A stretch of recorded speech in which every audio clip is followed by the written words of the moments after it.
Kung tatanawin ng pupuntahan, parang malayo ka pa. Kung lilingunin ang pinanggalingan, malayo ka na.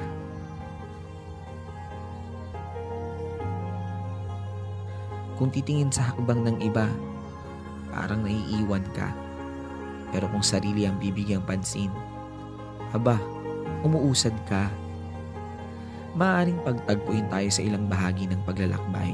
Pero ang totoo, kahit kailan, hindi naman talaga tayo magsasabay-sabay. Magkaiba ang panahon, magkaiba ang daan, magkaiba ang oras, magkaiba ang bilis. Minsan, nakadepende kung saan nakabaling ang paningin. Pero isa lang ang sigurado, kahit mabagal, kahit pahinto-hinto, kahit nakakapagod, kahit nakakahapo, sa huli,